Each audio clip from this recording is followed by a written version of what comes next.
ಅಧಿಕಾರ ತೆಗೆದುಕೊಂಡು ನಂತರ ಮೊದಲನೆಯ ಸನ್ನಿಧಿ ಈ ಗಂಗಾಧರೇಶ್ವರ ದೇವಸ್ಥಾನದಕ್ಕೆ ಬಂದಿದ್ದೇನೆ.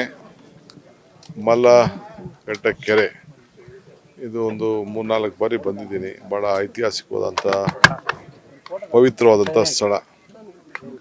ಎಲ್ಲ ಊರಿನ ದೇವತೆಗಳು, ಎಲ್ಲ ದೇವರುಗಳು ಎಲ್ಲ ಬಂದು ಇಲ್ಲಿ ಸ್ನಾನ ಮಾಡಿಸಿ ಪೂಜೆ ಮಾಡಿ ಈ ನೀರನ್ನು ನನ್ನ ಮನೆ ಕೂಡ ನಾನು ಗೃಹ ಪ್ರವೇಶ ಮಾಡಿದಾಗ 5 ಕಡೆ ನೀರು ತೆಗೆದುಕೊಂಡು ಹೋಗಿದ್ದೆ.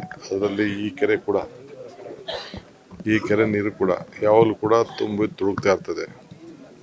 ಮತ್ತು ಎಲ್ಲ ಇದು ಭಾಳ ಪವಿತ್ರವಾದಂಥ ಕ್ಷೇತ್ರ ಇದು. ಸೊ ಭಾಳ ಚೆನ್ನಾಗಿ ನಾನು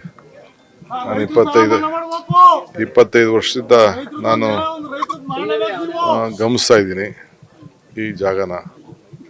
ಸೊ ನನಗೆ ಭಾಳ ಈ ಜಾಗಕ್ಕೆ ಬಂದರೆ ಭಾಳ ನೆಮ್ಮದಿ, ಸಂತೋಷ ಎಲ್ಲ ಕೂಡ ಸಿಗ್ತಾ ಇದೆ. ಇವತ್ತು ಹಿಂದೆ ಆದರೆ ನಾನು ಸುಮಾರು ಹಿಂದೆ ಎಲ್ಲ ಈ ಭಾಗದಲ್ಲಿ ಸುಮಾರು ಹೆಚ್ಚು ಕಮ್ಮಿ ಒಂದು 35 ಕೋಟಿ ರೂಪಾಯಿ ವಿವಿಧ ಕಾಮಗಾರಿಗಳನ್ನು ಈಗಾಗಲೇ ತೆಗೆದುಕೊಂಡಿದ್ದೇವೆ. ಅಕ್ಕಪಕ್ಕ ಎಲ್ಲ ರೈತರಿಗೆ ಅನುಕೂಲ ಆಗಲಿ ಅಂತೇಳಿ ಕ್ಯಾನಲ್ ಸಿಸ್ಟಮ್ಮು, ಇಲ್ಲೊಂದು ಸೋಪಾನ ಒಂದು 2.5 ಕೋಟಿ ರೂಪಾಯಿ, ಓಡಾಡೋದಕ್ಕೆ ಜಾಗ ಟ್ಯಾಂಕ್ ಬಂಡಿಗೆ ಒಂದು 2 ಕೋಟಿ ರೂಪಾಯಿ, ಹಿಂಗೆ ವಿವಿಧ ರೀತಿಯಲ್ಲಿ ಇಲ್ಲಿ ಸುಮಾರು ಖರ್ಚು ಮಾಡಿದ್ದೇವೆ. ಗೆಸ್ಟ್ ಹೌಸು ಮತ್ತೊಂದೆಲ್ಲ ಇಲ್ಲಿಂದ ಕೂಡ ನಾವು ಮಾಡ್ಕೊಂಡು ಬಂದಿದ್ದೇವೆ. ಈಗೂ ಕೂಡ ನಾನು ಈ ಸ್ಥಳೀಯ ಸಮಿತಿಯವರು ಮತ್ತು ನಮ್ಮ ಕಾಡಸಿದ್ದೇಶ್ವರ ಮಠದ ಅಜ್ಜಿಯವ್ರ ಹತ್ರ ಮಾತಾಡಿ ಅವ್ರಿಗೇನು ಅವಶ್ಯಕತೆ ಇದೆ ಅಂತ ನಾನು ಕೇಳಿ ಖಂಡಿತ ಇಲ್ಲಿಗೆ ಒಂದು ಅಭಿವೃದ್ಧಿ ಕೆಲಸಕ್ಕೆ ನನ್ನಿಂದ ಏನಾರು ಆಗಬೇಕು ಅಂತೇಳಿ ಹೊಸದಾಗಿ ಬಂದಿರೋದ್ರಿಂದ ಖಂಡಿತ ಒಂದು ಕೊಡುಗೆ ಕೊಡ್ತೀನಿ. ಪ್ರಮಾಣ ವಚನ ಸಂದರ್ಭದಲ್ಲಿ ಸಂಪೂರ್ಣ ಹಿಂದೂ ಸಂಪ್ರದಾಯವಾದಿಯಾಗಿ ಕೆಲವೊಂದು ಶಾಸ್ತ್ರೋಕ್ತವಾಗಿ ಪ್ರಮಾಣ ವಚನ ಸ್ವೀಕರಿಸಿದ್ರಿ. ಅದು ಯಾವ ರೀತಿ ಒಂದು ಬಿಜೆಪಿ ಅವ್ರಿಗಾಗ್ಲಿ ಓವರ್ ಆಲ್ ದೇಶಕ್ಕೆ ಮೆಸೇಜ್ ಸಿಗುತ್ತೆ? ನನಗೆ ರಾಜಕಾರಣ ಮುಖ್ಯ ಅಲ್ಲ.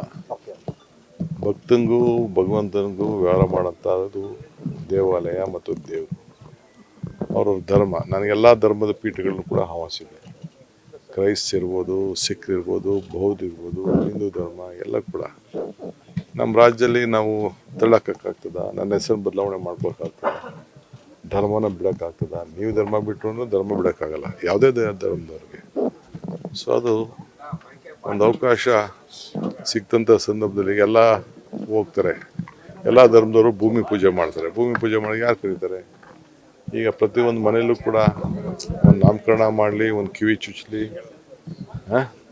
ಏನೇ ಒಂದು ಹೆಸರು ಏನೇ ಮಾಡಿದ್ರು ಕೂಡ ಉಪನಯ ಮಾಡಲಿ, ಎಲ್ಲ ಅವರು ಪೀಠದವ್ರನ್ನ ಕರ್ಕೊಂಡು ಬಂದೇ ತಾನೇ ಮಾಡೋದು.